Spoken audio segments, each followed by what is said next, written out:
Hey guys, hi. I just filmed my whole video, which is a conversation about mammoths, and totally realized that I didn't really define the word mammoth, and so I thought it would be behoove of me to at least explain what a mammoth is in case you are new here. So a mammoth in booktube language for readers means the definition that I've always heard is that it is 800 pages or more. So moving forward throughout the video, I'm talking about books, mammoths, and that would signify, or that's going to equal books that are 800 pages or more. Okay, on to the video.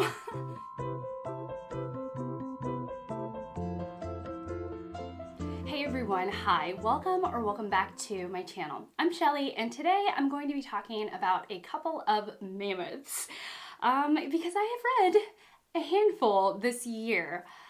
Okay, so I'm going to actually back up a tiny bit. This is going to be more of a conversation, so if this meanders and doesn't have the normal Shelly structure, sorry, not sorry, I just don't have the bandwidth for it today, and thought that this would actually work better as a conversation. Sometime either late last year or at the beginning of this year, I posted a video about a project that I wanted to embark on for 2022. And the project was a concept essentially, and it was this. The longest book I had ever read was Infinite Jest, and I had read it maybe 8 years ago. I read this 8 years ago, and this stands as the longest book that I have ever read. And it came to me, it dawned on me that I was like, 8 years, that's a long time to be seated as the longest book I have ever read. Now, I know that book, like the length, if you get to a certain number, it's just going to be difficult to top, for example, if you read a book that's like 2,000 or like more pages, there's only going to be so many books that are 2,000 or more pages. But this book is, I think, 1,100. Give me a moment. So this book with the footnotes, which is part of the story, the narrative structure, is 1,079 pages. So it dawned on me that I was like, there are a lot of books that are slightly over 1,000 pages. I'm thinking Dickens, I'm thinking Trollope, I'm thinking a lot, even the books that I finished, there are a lot of books that top 1,000 pages. And I think that I need to unseat you as the longest book that I've ever read. Okay, DFW, nothing personal, but I'm just ready, I'm ready for a change. I'm ready to evolve and grow in some way.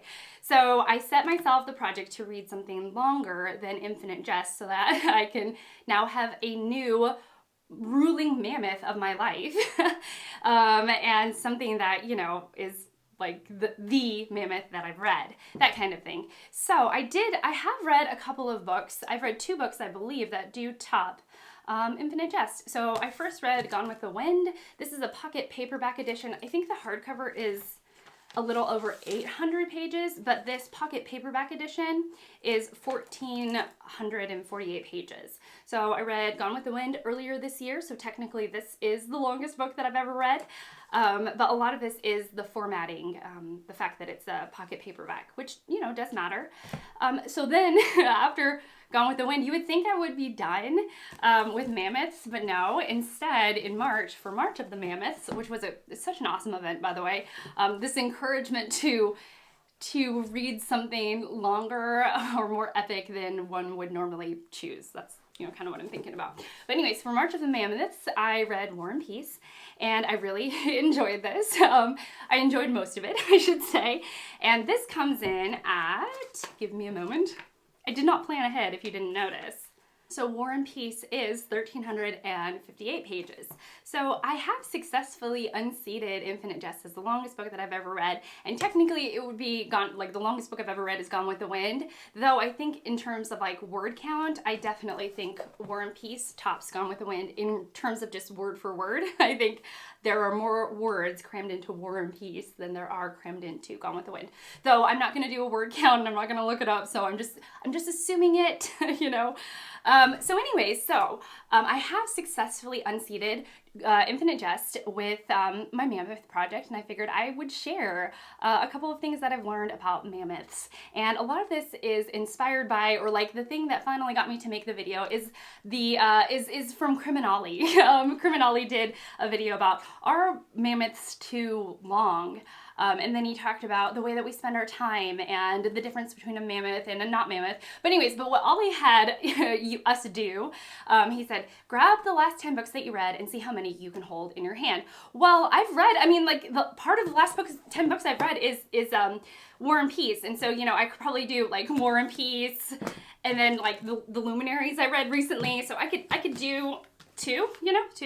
Oh, and Olly said that he has you know, how many can you fit in the palm of your hand? How many of the last 10 books can you fit into the palm of your hand? That's what he asked his audience. And so, you know, I could fit 2. But then I was thinking, well, if it was any other books, and I think the point was like, would you rather read 8 books or would you rather read 2 books?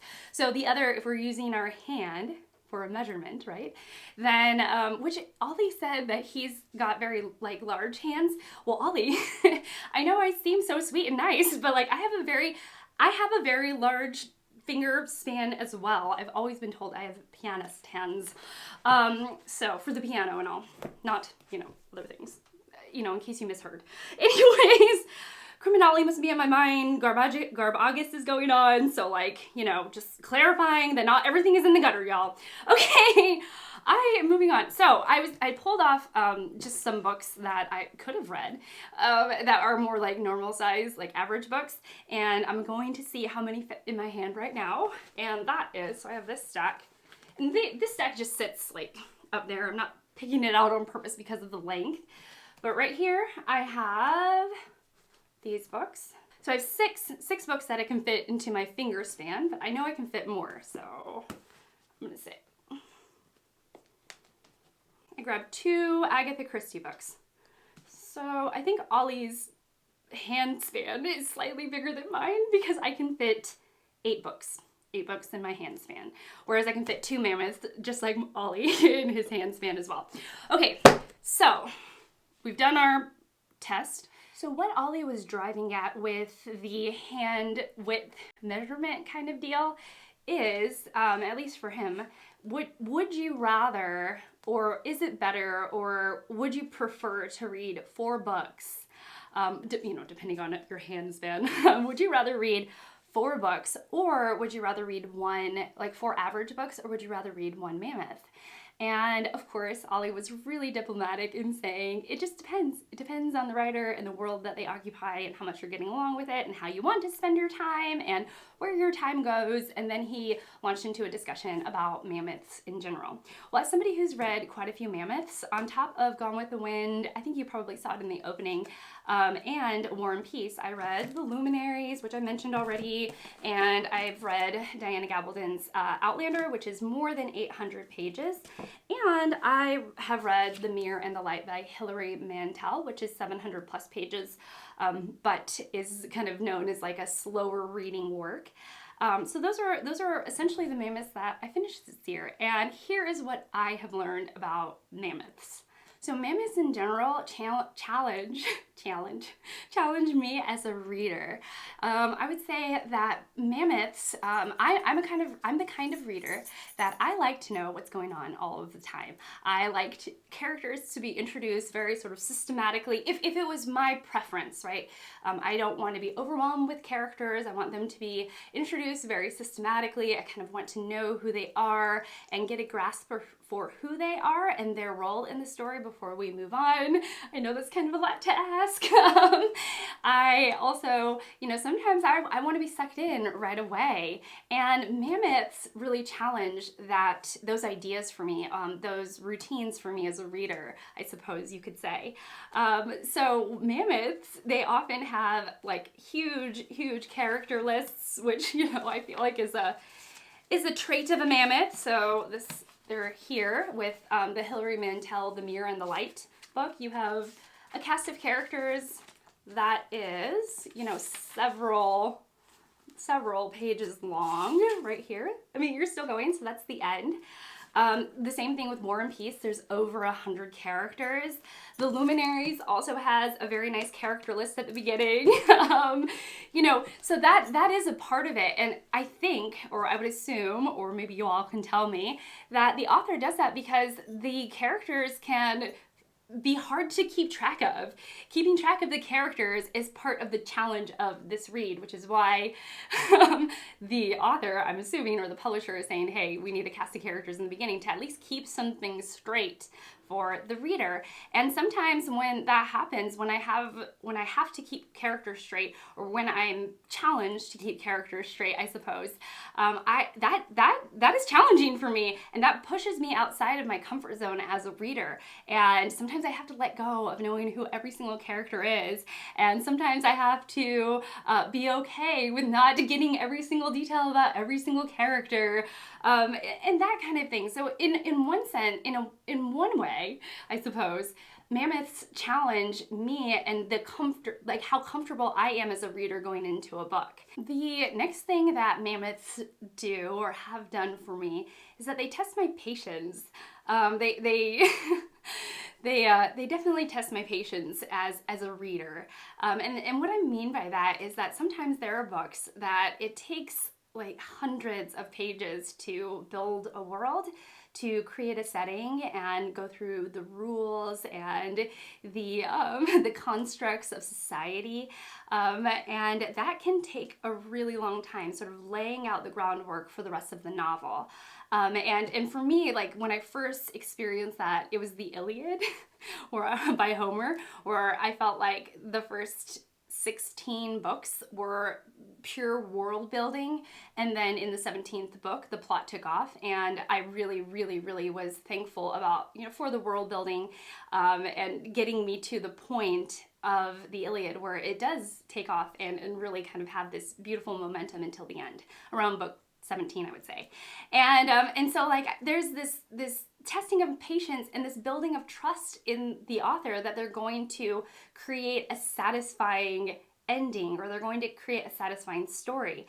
But where it tests my patience is that sometimes you have to trust the author for like 360 pages, like I did with the Luminaries.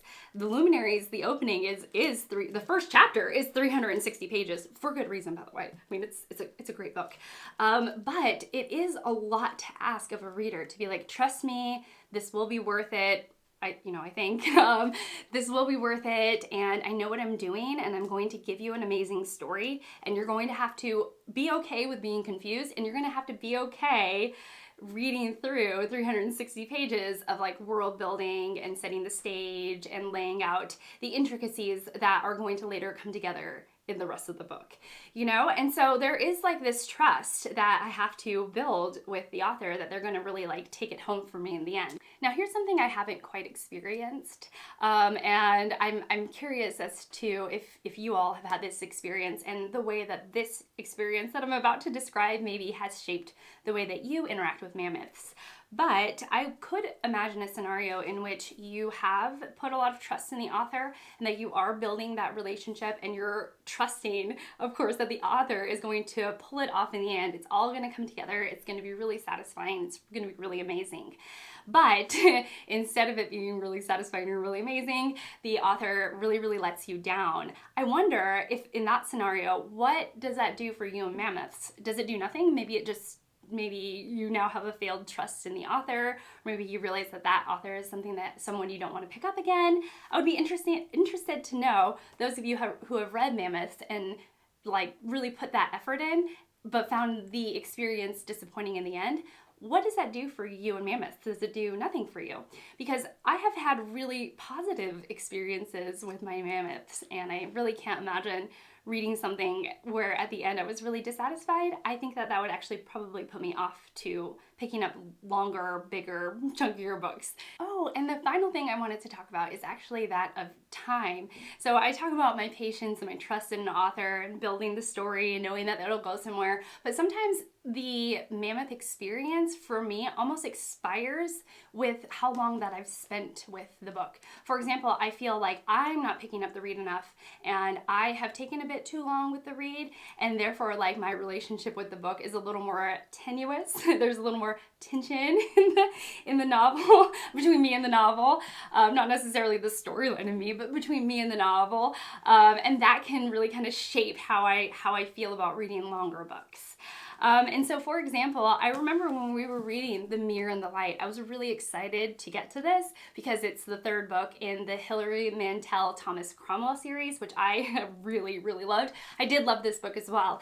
And I read this with a group, and we ended up spreading the read out over multiple weeks. And I think it was around the 5-week mark, or maybe the 6-week mark, when I was still making my way through this novel, and there was like a wall that I hit where it had almost nothing to do with Mantel's writing. Perhaps it had to do with some of the kind of slow pacing of the book, but I love, like, every time I sat down with Mantel, I was so impressed, and I just really like loved the story. But there would be this moment right before I would pick it up where I would think, ugh, I don't want to pick it up.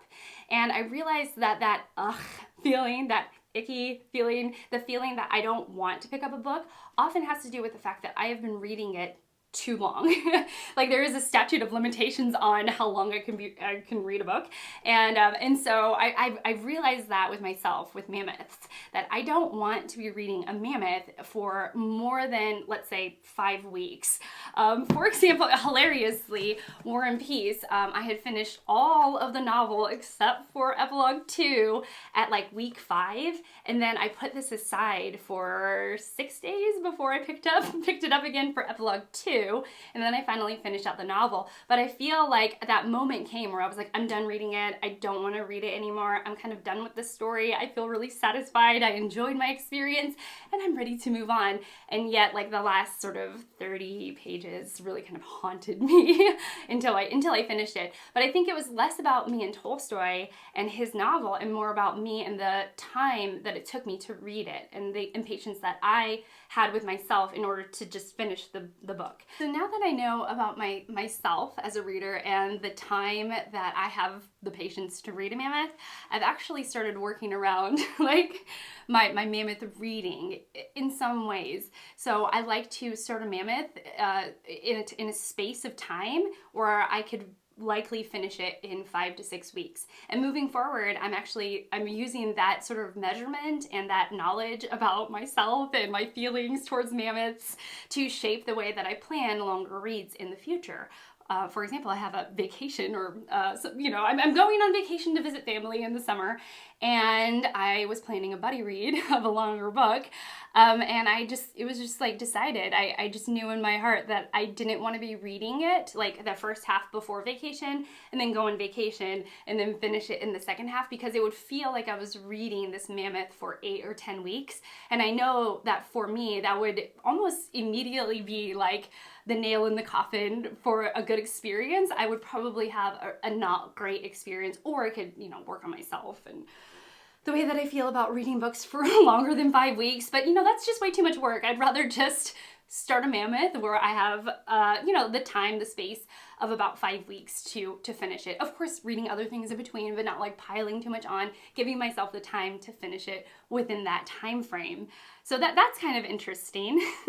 So I'm actually going to bring this all back around to Olly and the question that Olly was asking in his video, which was, are Mammoths worth it? Are Chunksters, Doorstops, those thick books, are they worth it? Are they worth your time, considering that you could finish 4 other books in the same time span as it would take you to read a Mammoth? So are they worth it? And I'm going to steal his answer. I'm going to say it definitely depends. But I also think it depends on the relationship that you have built with Mammoths. For example, myself and Mammoths have been extremely, extremely satisfying. I truly have enjoyed each and every one of these books for one reason or another. They run the gamut as to how and why I enjoyed these books. But at the end of the day, they were an enjoyable experience. I also really loved that there is only one narrative.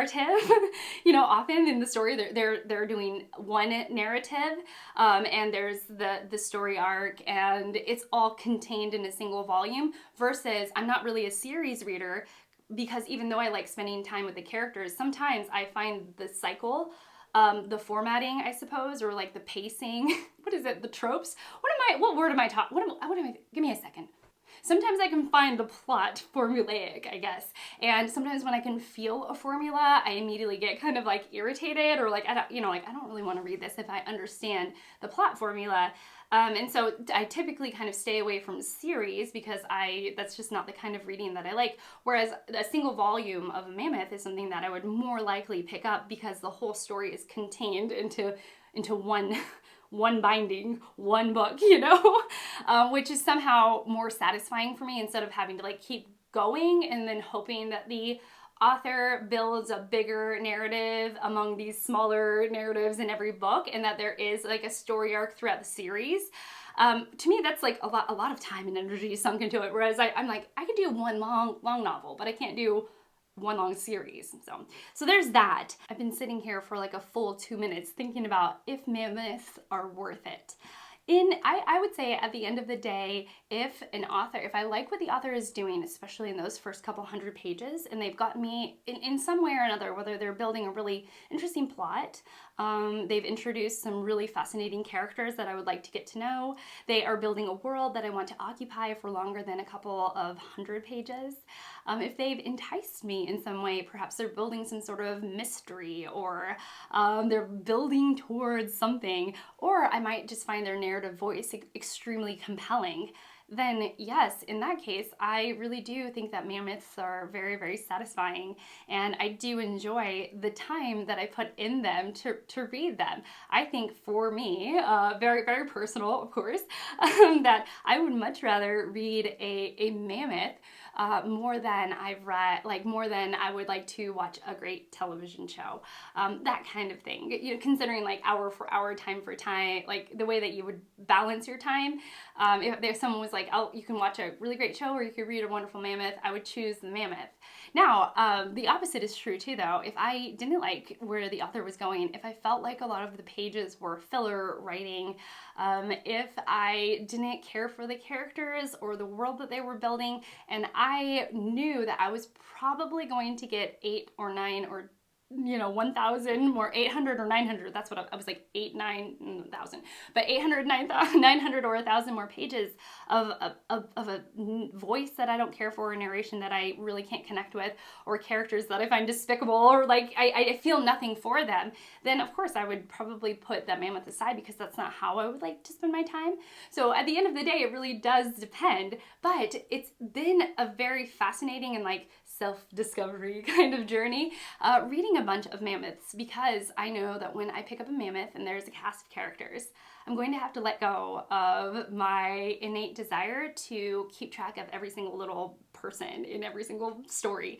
I'm going to have to trust that the author is building towards something bigger. I have to set time aside to make sure that I read it in a timely manner so that I don't develop feelings of resentment towards the book. And I want to like check in with myself and make sure that I'm enjoying the read in order to keep moving forward with it. Otherwise, I think it would lead to a very dissatisfying read. Obviously, if you're not enjoying the book like 2/3 of the way through or even half of the way through, and it's a Mammoth and you've read 500 pages of it, then that should be telling about perhaps the way the rest of the novel will play out. So yeah, I'd be curious to know, especially since March of the Mammoths recently finished, and we have here on BookTube been experiencing more conversations around chunky books and yeah, like our time and whether we pick them up or whether they're worth it. I would be really interested to know about your relationships with Mammoths and what you've learned or how they've changed, how your relationship with Mammoths have changed over the years.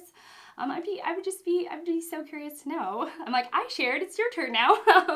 But yeah, anyhow, that's it for me. Thank you so much for watching. Thank you so much for being here, and I will see you all in the next one. Bye guys.